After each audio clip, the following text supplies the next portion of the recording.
Alam mo, medyo madilim. Pero, nakikita ko na yung mga ilaw, magical. Para tayo nasa isang magical kingdom. Para tayo nasa Encantadia. Tingnan nyo. Another day, another vlog. Samahan niyo ako sa isa na naman naming day adventure dito pa din sa Provence, south of France. Excited much dahil ang tagal na namin gusto pumunta dito at pumasyal, pero never talaga kami nagkaroon ng chance at never din kami nagkaroon ng time. Kaya I'm so happy today that we get to witness this spectacular show. Kaya tara! Okay guys, welcome back again. Nandito tayo ngayon sa Tralala. As in, Tralala siya. Kasi we are about to climb this hill. Because dito sa hill na to, may isang hidden na gem, char. May isang castle na meron silang mga show. Ganyan. 'Di ba? May mga show sila, sabi mo. Anong show ang panonoodin natin doon? Ano ba yan? Bienvenue à Rochelle Mistral. Porn show. Uy!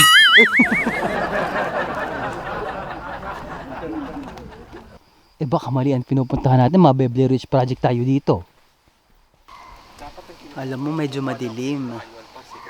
Pero, nakikita ko na yung mga ilaw, magical. Para tayo nasa isang magical kingdom.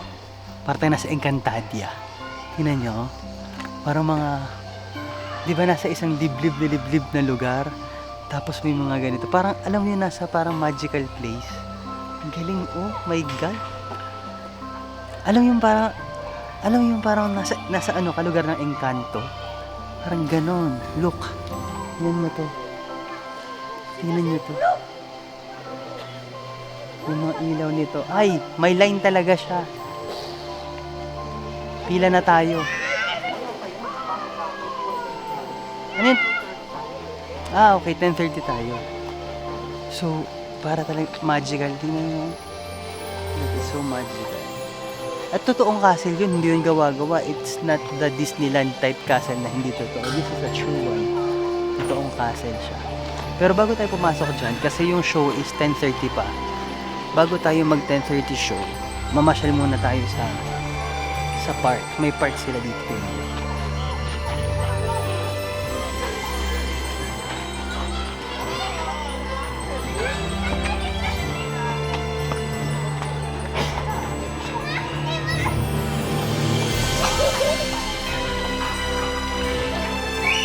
May maze ng Alice in Wonderland. Nakakatuwa dito, may mga animatory at saka animatrix na talaga naka-medieval silang costumes. Di ba? Ang galing. Pero it's a children's park eh. Itong site na to is a children's park. Kasi ang daming mga junjun bells, ang daming mga bata. Ayan o.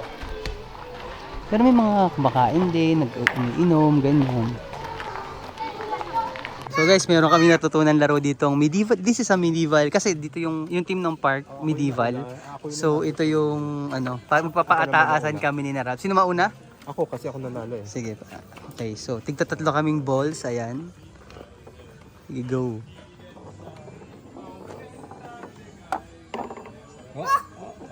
Ten. Wow. Ikaw naman sunod man.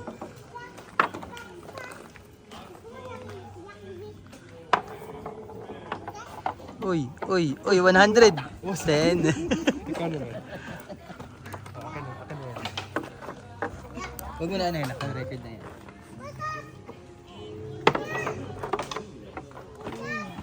Uy, 10. Ako na. Nako, at ito na nga, nagbata-bataan kaming tatlo trying some of the medieval games. Aliw na aliw kami dito. Aliw awards talaga. Hindi lang yan, dahil guests before the show were entertained by these singing actors. Diba? Iba din, no? Kakaaliw. 22h10. Ok. Ok. Donc entre maintenant et jusqu'à 22h10, il n'y a plus rien à voir. Vous êtes allé au niveau du marché provincial?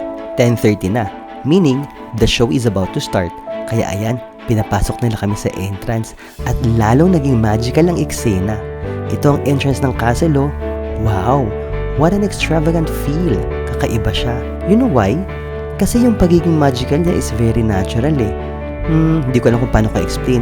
Yung tipong alam mo na hindi siya very peke or very commercial like Universal Studios or Disney World. Andito kami in the middle of nowhere, very nature at saka authentic talaga yung feeling. And this is pure magic.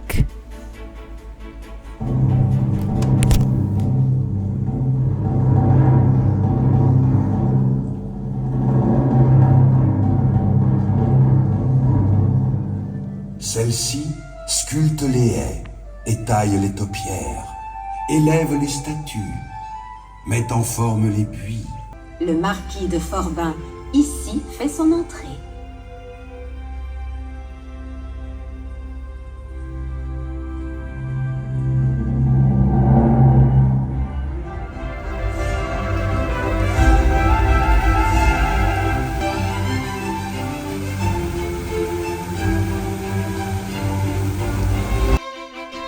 Okay, so the show is divided into different parts.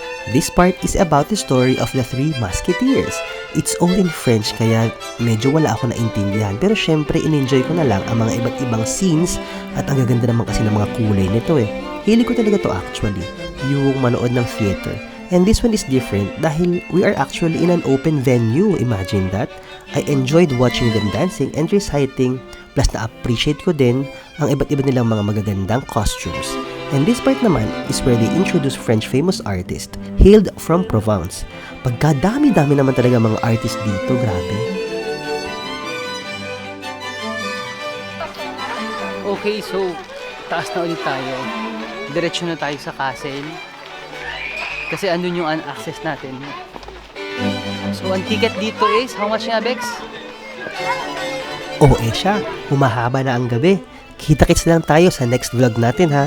Keep safe everyone. Ciao!